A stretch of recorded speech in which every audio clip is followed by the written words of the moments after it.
সাধুগুরু বৈষ্ণবের অহৈতুকী কৃপার ফলে আজকের আমরা শ্রীল সনাতন গোস্বামী পাদের সমাধিতে অবস্থান করার পরম সৌভাগ্য অর্জন করেছি।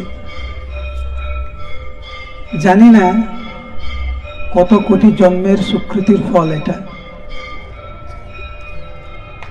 ভগবান ভক্তের জন্ম মৃত্যু নাই, আবির্ভাব তিরোভাব বেদে কহে। এই আমরা কতবার জন্মগ্রহণ করেছি, কতবার মৃত্যুবরণ করেছি, কিন্তু ভগবানের অন্তরঙ্গ পার্শ্বদবৃন্দ এই জগতে আবির্ভূত হন সেই শিক্ষা দেওয়ার জন্য, যার ফলে আমাদেরকে আর মাতৃজঠরে প্রবেশ করতে হবে না। আর তার জ্বলন্ত দৃষ্টান্ত হচ্ছেন শ্রীল সনাতন গোস্বামী পাদ, শ্রীল প্রভুপাদের অন্তরঙ্গ, শ্রীল শ্রীমন মহাপ্রভুর অন্তরঙ্গ পার্শ্বদ।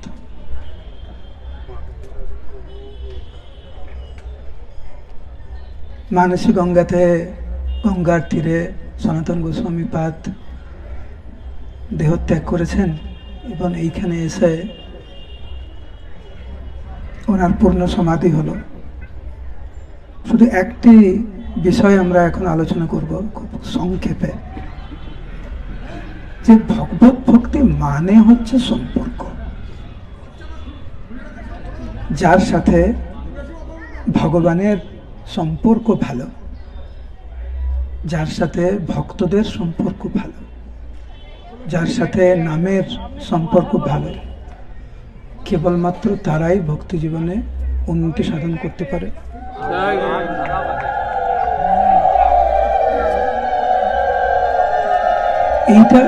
এইটা কখনো হতে পারে না যে প্রভু আমি ভালো ভক্ত হওয়ার চেষ্টা করছি, কিন্তু এদেরকে পছন্দ হয় না, এদের সাথে কথা বলি না, ওদের সাথে মুখ দেখলে এদেরকে কেমন লাগে আমার, আর এই ভক্তের সাথে সম্পর্ক ভালো না, ওই ভক্তের সাথে সম্পর্ক ভালো না, কিন্তু প্রভু ভক্ত হওয়ার চেষ্টা করছি না। ভালো ভক্ত মানে ভক্তদের সাথে ভালো সম্পর্ক, ভালো ভক্ত মানে নামের সাথে ভালো সম্পর্ক, এবং তার জ্বলন্ত দৃষ্টান্ত হচ্ছে শ্রীল সনাতন গোস্বামী পাদ। প্রত্যেকটি ব্রজবাসী যেইভাবে ভালোবেসেছেন সনাতন গোস্বামী পাদকে, এবং সনাতন গোস্বামী পাদ যেভাবে ব্রজবাসীদেরকে আপন করে নিয়েছেন, এইটি হচ্ছে আমাদের কাছে চরম সিদ্ধান্ত যে ভালো ভক্ত হওয়ার চেষ্টা করা মানে প্রত্যেকটি ভক্তের সাথে ভালো সম্পর্ক।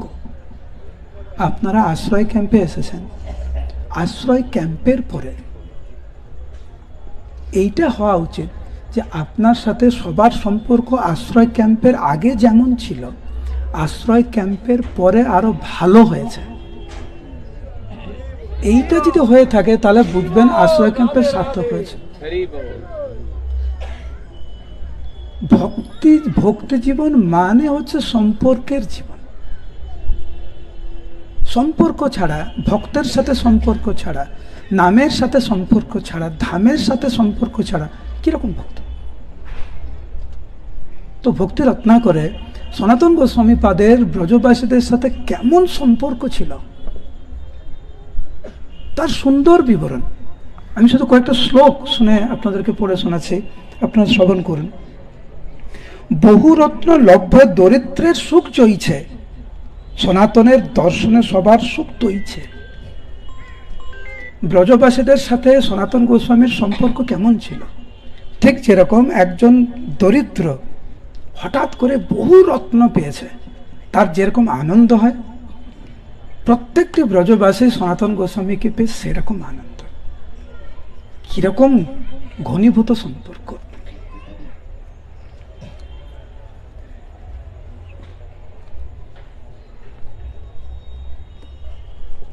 আর কোনো বাদ বিচার ছিল না। অতি বৃদ্ধ যত স্ত্রী পুরুষগণ পুত্রভাবে সনাতনে করয়ে পালন। সবাই সনাতন গোস্বামীকে কেউ পুত্র রূপে, সবাই পুত্র রূপে সনাতন গোস্বামীকে পালন করতেন। যখনই সনাতন গোস্বামীকে দেখতেন, কিছুদিন পরে ব্রজবাসীরা বলতেন, সনাতন সনাতন, হে আমার পুত্র, তুমি কি করে আমাকে ভুলে গেলে?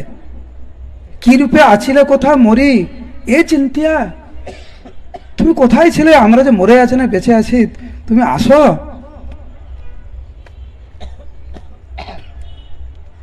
স্ত্রী পুরুষ যুবা যার জন্ম যে গ্রামেতে, তা সবার ভাতৃভাব বিহ্বল স্নেহেতে। কেহ বলে ভ্রাতা তুমি আছিলা কেমনে, বুঝি মো সবার কভু না করিলে মনে। কেন ভ্রাতা মো সভার হইলা নির্দয়, ওইছে কত নহে নেত্রে অশ্রুধারা বয়।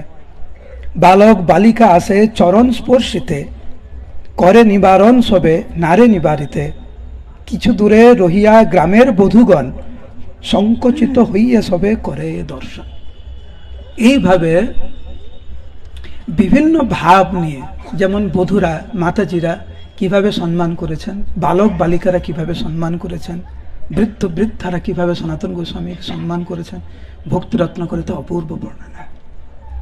এটাতে বোঝা যায় সনাতন গোস্বামীর ভক্তি জীবন কোন স্তরে ছিল এবং কিভাবে সনাতন গোস্বামী তাদেরকে আপন করে নিয়েছে। কি তার বর্ণনা শুনুন আপনারা, এক কথায় অকল্পনীয়। তো ব্রজবাসীরা সনাতন গোস্বামীকে কিরকম ভালোবাসতেন, আর প্রত্যুত্তরে সনাতন গোস্বামী পরম স্নেহে বসে সবে সর্ব প্রকারের মঙ্গল জিজ্ঞাসে। সবার সাথে কথা বলতেন, সবাইকে জিজ্ঞাসা করতেন কেমন আছেন, কার কেমন শরীর আছে, কার কয়টি ছেলে, কার কয়টি মেয়ে, কারোর বিয়ে হয়েছে কিনা, কেন বিয়ে হচ্ছে না, শুনে কেমন লাগছে। সনাতন গোস্বামী কেন এরকম প্রশ্ন করবে? কিন্তু দেখুন, কার কত কন্যা পুত্র বিবাহ কোথায়, কি নাম কাহার কইছে প্রবীণ নির্ভয়। গাভী বৃষ্যাতি যত কৃষিকর্ম কার মেয়ের বিয়ে হয়েছে, কার মেয়ের বিয়ে হয়নি, কার কত গাভী আছে, কার কত জমি আছে, কার কি নাম, মানে কিভাবে মিশে গেছে সনাতন গোস্বামী। কার গৃহে কত শস্য কইছে ব্যবহার, তোমার এত জমি আছে, এত চাষ করলে তাহলে শস্য কিভাবে ব্যবহার করছো, কত বিক্রি করছো, কত কি ব্যাপার। কারণ ব্রজবাসীরা সাধারণ কেউ ছিলেন না, এরা কৃষ্ণের পরিকর। সনাতন গোস্বামী ওই মনোভাব নিয়ে ব্রজবাসীদের সাথে মিশতেন যারা কৃষ্ণের পরিকর। এদের ভালো মন্দ ওইছে জিজ্ঞাসিতে সর্বে হর্ষমতি। সনাতন গোস্বামী যখন এইভাবে মিশে যেতেন ব্রজবাসীদের সাথে, ব্রজবাসীদের মনে কত আনন্দ। ভক্তি জীবন মানে আনন্দের জীবন, ভালো সম্পর্কের জীবন। তো আমি আশা করছি এই যে আপনারা আশ্রয় ক্যাম্পে এসেছেন, এইখানে কেউ যদি থাকে তার সাথে আপনার মনোমালিন্য আছে, তার সাথে কথা বলেন না, জানি না এরকম আছে কিনা, আশা করি নেই। আপনারা সবাই ভক্ত, তো এইখানে আশা করি এখানে যত কয়েকশো ভক্ত আছে, আশা করি এরকম কারুর নেই ও না ওই ভক্তের সাথে আমি কথা বলি না, ওই ভক্তকে আমি দেখতে পারি না, হারিব আমার পাশে বসবে না, তোমার পাশে বসলে আমার হজম হয় না, দূরে বসো না। সনাতন গোস্বামী আমাদের জ্বলন্ত। অফকোর্স আমরা সনাতন গোস্বামীকে কখনো অনুকরণ করতে পারি না, সাধু সাবধান।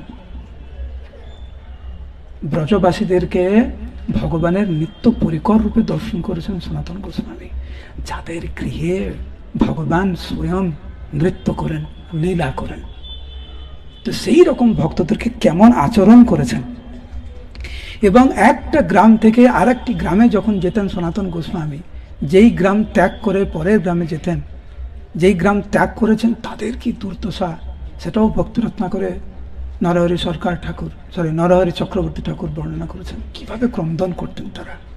এবং যেই গ্রামে সনাতন গোস্বামী প্রবেশ করেছেন সেই গ্রামের আনন্দের শেষ নাই, আনন্দের শেষ নাই। নিরানন্দ দূরে গেল, আনন্দের সীমা নাই। এইটি হচ্ছে ভক্তের জীবন। আবার বলছি, ভক্তের জীবন মানে সম্পর্কের জীবন, ভক্তের জীবন মানে সেবার জীবন, উৎসর্গের জীবন, ত্যাগের জীবন, অন্যের জন্য কষ্ট করার জীবন, অন্যের পাশে দাঁড়ানোর জীবন, অন্যকে সাহায্য করার জন্য জীবন। এটা হচ্ছে ভক্তি জীবন, এটা হচ্ছে ভক্তির সম্পর্ক। কি করলে, কি ভাব নিয়ে আপনার পাশে দাঁড়ালে আপনি ভক্তি জীবনে এগিয়ে যাবেন, এটি হচ্ছে ভক্তের ব্যবহার। কি করলে আপনার নামের প্রতি আরো রুচি হবে, ধামের প্রতি আরো রুচি হবে, ভক্তের প্রতি সম্মান বাড়বে, গুরুবর্গের প্রতি সম্মান বাড়বে, সেই রকম আচরণ করতে চাই। এইটি হচ্ছে প্রকৃত সম্পর্কের জীবন।